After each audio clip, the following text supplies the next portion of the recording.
ꯃꯊꯨꯟꯕꯨ ꯍꯣꯏꯕ ꯑꯗꯨꯝ ꯍꯥꯎꯋꯦꯕꯅꯦ ꯃꯊꯨꯟ ꯍꯣꯗ꯭ꯔꯗꯤ ꯍꯥꯎꯇ꯭ꯔꯦ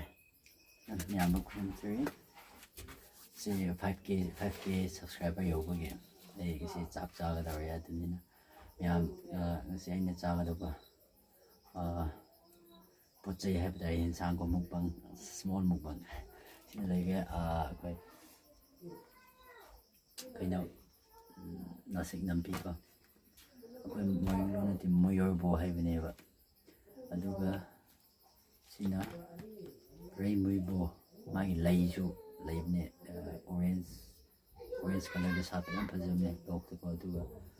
ꯑꯩꯈꯣꯏ ꯄꯥꯟꯒ ꯊꯣꯡꯕ ꯌꯥꯝ ꯍꯥꯎꯕꯅꯦ ꯌꯥꯝ ꯍꯥꯎꯕꯅꯦ ꯁꯤꯅ ꯂꯩꯔꯦ ꯑꯩꯈꯣꯏ ꯃꯔꯤꯡꯅꯗꯤ ꯑꯟꯇꯪꯀꯣ ꯑꯟꯇꯪꯒꯤ ꯃꯅꯥꯗꯣ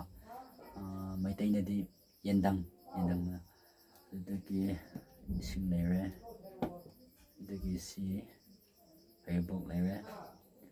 ꯑꯗꯒꯤ ꯇꯤꯜꯍꯧ ꯆꯅꯝ ꯖꯤꯟꯖꯔ ꯌꯥꯎꯋꯦ ꯑꯁꯤꯅ ꯀꯣꯠꯅꯕꯀꯣ ꯑꯩꯈꯣꯏ ꯌꯦꯟꯊꯥꯛ ꯃꯔꯤꯒꯤ ꯌꯦꯟꯊꯥꯛꯁꯤꯒ ꯑꯗꯨꯒꯤ ꯑꯁꯤꯅ ꯕꯦꯝꯕꯨ ꯁꯨꯠꯇꯣ ꯃꯩꯇꯩꯅ ꯀꯔꯤ ꯍꯥꯏ ꯀꯥꯎꯈ꯭ꯔꯦꯅꯦ ꯎꯁꯣꯏ ꯊꯔꯣꯏ ꯂꯩꯔꯦ ꯑꯗꯨꯗꯒꯤ ꯊꯔꯣꯏꯒ ꯃꯥꯏꯔꯦꯟ ꯊꯣꯡꯕꯅꯦꯕꯀꯣ ꯑꯗꯨ ꯁꯤ ꯆꯥꯛꯇꯤ ꯅꯨꯡꯉꯥꯏꯔꯦ ꯁꯤꯅ ꯑꯩꯉꯣꯟꯗ ꯁꯤ ꯈꯣꯏꯗꯣ ꯈꯣꯏꯀꯣ ꯈꯣꯏꯍꯤ ꯑꯗꯨꯒꯤ ꯃꯥꯒꯤ ꯃꯆꯥꯁꯤꯡꯗꯣ ꯕꯤ ꯑꯗꯨ ꯆꯥꯒꯗꯧꯕ ꯃꯌꯥꯝ ꯍꯧꯗ꯭ꯔꯤꯉꯩꯗ ꯑꯩ ꯄ꯭ꯔꯦꯌꯔ ꯇꯧꯒꯦ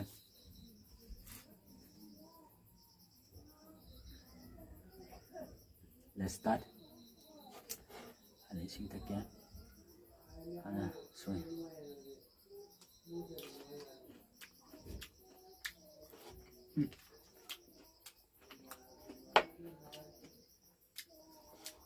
Tharoi is the best.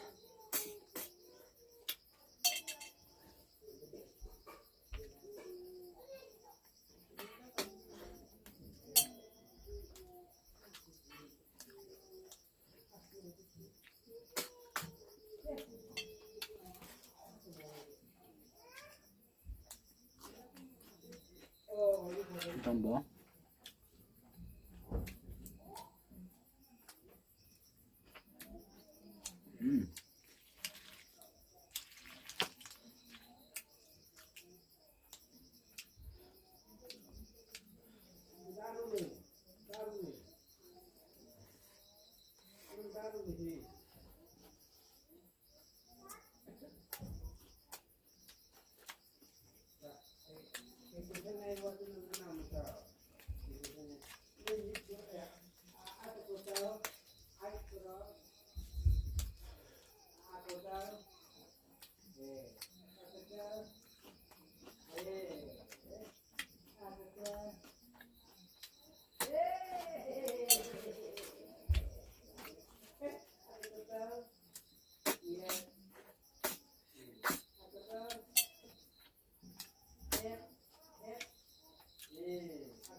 ꯊꯔꯣꯏꯁꯦ ꯆꯥꯎꯕ ꯐꯪꯗꯦ ꯑꯗꯨꯒꯤ ꯃꯆꯥ ꯑꯣꯏꯅ ꯂꯧꯈ꯭ꯔꯦ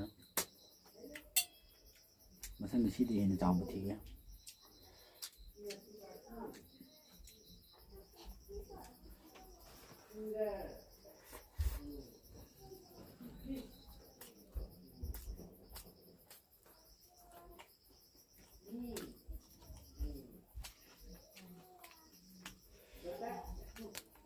Favorite masik nampi moyorbo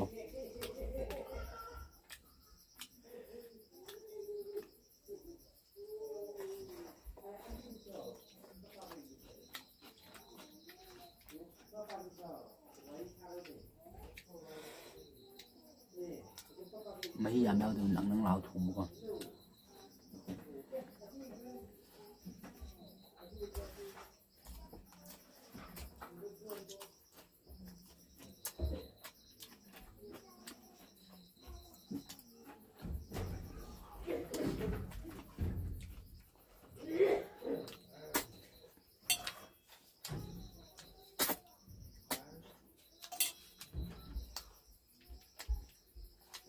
ꯃꯌꯥꯝꯅ ꯅꯨꯡꯁꯤꯕꯤꯗꯨꯅ ꯑꯩꯒꯤ subscriberꯁꯦ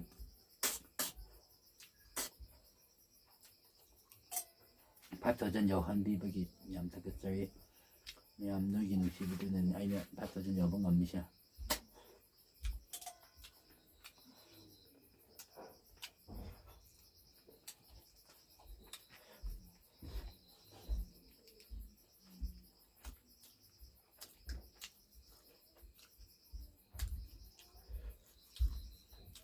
ꯃꯦꯝ ꯒꯤꯐ ꯑꯋꯦꯗꯤ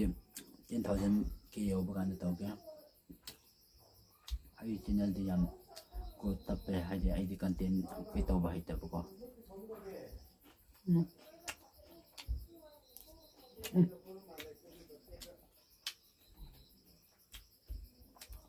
ꯈꯣꯏ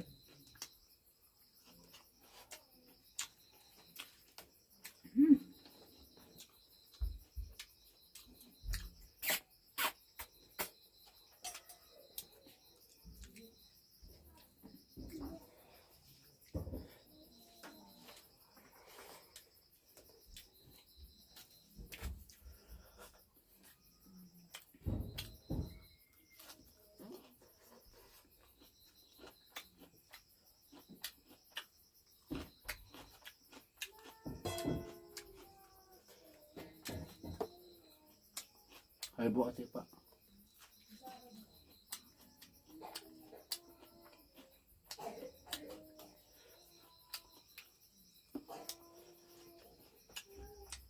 hả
Uhsoi first ni season hore I love the video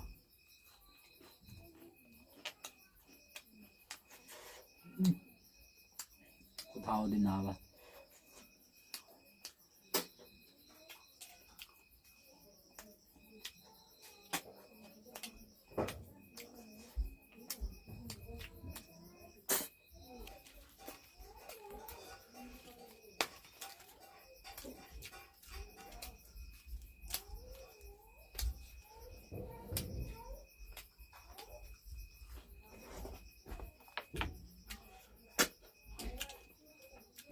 Khá mà một cái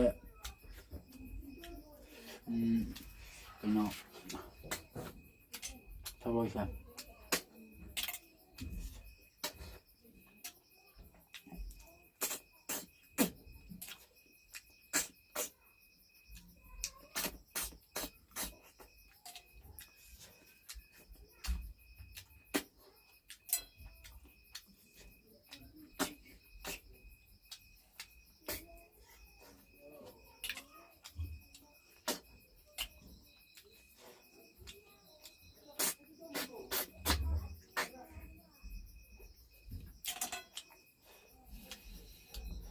có sao không được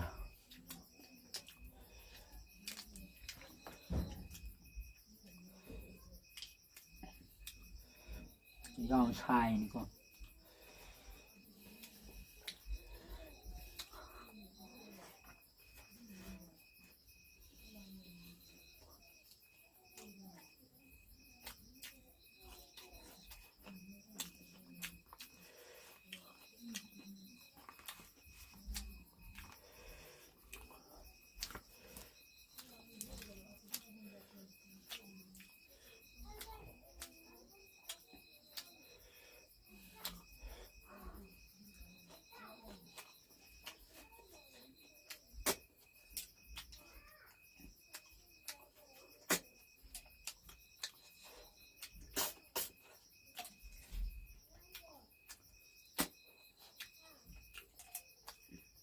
ꯊꯥꯎꯗ ꯃꯌꯥꯝ ꯃꯊꯨꯟ ꯀꯛꯄꯒꯤ ꯀꯥꯟꯅꯕꯁꯦ ꯁꯣꯝꯁꯦ ꯊꯨꯟ ꯅꯠꯇꯦ ꯊꯨꯝꯒꯨꯝꯕ ꯃꯣꯔꯣꯛ ꯐꯖꯅ ꯆꯪꯉꯦꯕꯀꯣ ꯃꯍꯥꯎ ꯑꯗꯨ ꯃꯊꯨꯟ ꯀꯛꯇ꯭ꯔꯗꯤ ꯏꯆꯝ ꯆꯝꯕꯅꯦꯕ ꯊꯥꯖꯗ꯭ꯔꯗꯤ ꯀꯛꯇꯅ ꯊꯣꯡꯕ ꯌꯦꯡꯉꯣ ꯃꯊꯨꯟ ꯀꯛꯇꯅ ꯊꯣꯡꯕ ꯌꯦꯡꯉꯣ ꯆꯨꯞꯄꯁꯨ ꯇꯥꯍꯟꯕ ꯆꯨꯞꯄꯁꯨ ꯊꯣꯛꯂꯛꯑꯣꯏꯕꯀꯣ ꯑꯗꯨꯅ ꯍꯥꯎꯍꯟꯒꯦ ꯍꯥꯏꯗꯤ ꯃꯊꯨꯟ ꯀꯛꯑꯣ ꯃꯊꯨꯟ ꯍꯣꯍꯜꯂꯣ ꯃꯊꯨꯟꯕꯨ ꯍꯣꯑꯦꯕ ꯑꯗꯨꯝ ꯍꯥꯎꯋꯦꯕꯅꯦ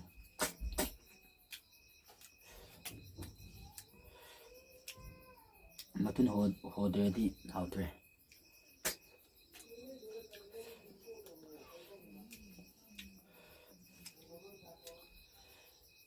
ꯈꯔ ꯃꯍꯤꯗꯣ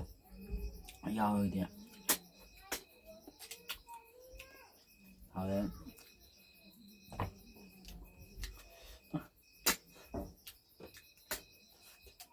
ꯃꯃꯥꯏ ꯑꯃ ꯑꯅꯤꯗꯤ ꯌꯥꯎꯋꯦ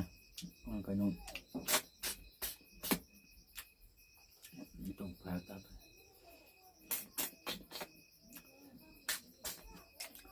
ꯑꯗꯨ ꯀꯟꯅ ꯆꯨꯞꯄꯗ ꯂꯥꯛꯇ꯭ꯔꯗꯤ ꯇꯣꯛꯈ꯭ꯔꯣ ꯁꯤꯁꯨ ꯃꯊꯨꯟ ꯍꯣꯗꯦꯕꯀꯣ ꯑꯩꯅ ꯍꯣꯍꯟꯕ ꯇꯥꯔꯁꯦ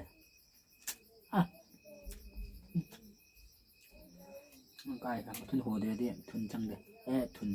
ꯊꯨꯝ ꯆꯪꯗꯦ ꯑꯗꯨꯏ ꯍꯥꯎꯇꯦ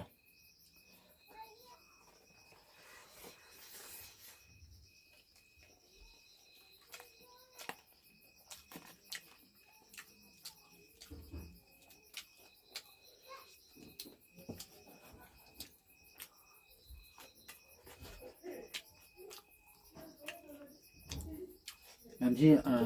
ꯔꯦꯃꯨꯕꯨ ꯍꯥꯏꯕꯗꯣ ꯑꯁꯤ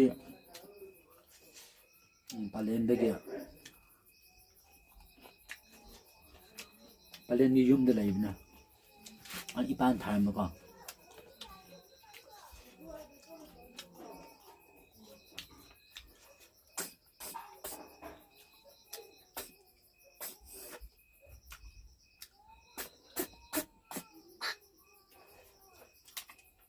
ꯃꯊꯨꯟ ꯍꯣꯗꯕꯒꯤ ꯊꯣꯛꯂꯛꯄ ꯋꯥꯕꯁꯦ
rồi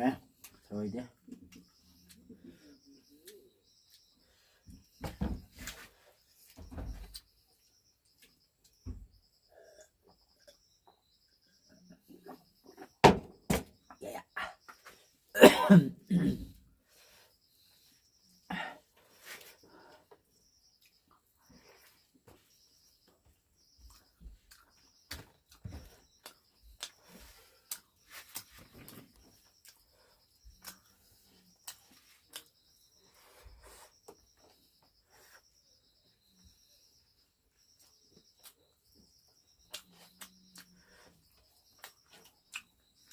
이렇게 Tharoi tau라 상대때 가면 도시 해비 오면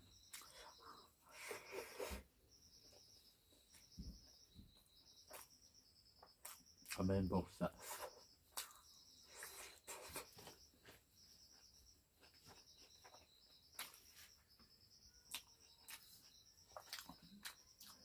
이제 마시야도 배와 짜오지.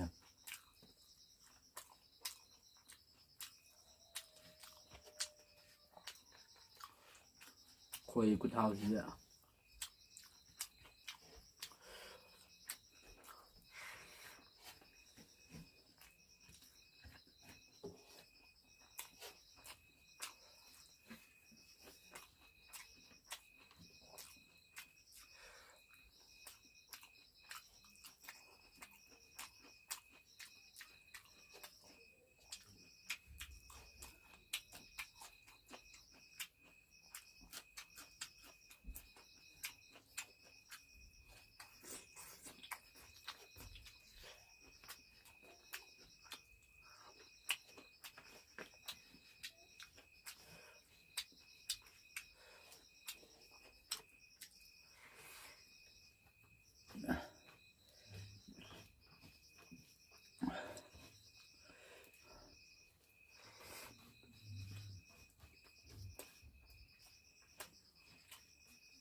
MC dello scenderia. Thank you.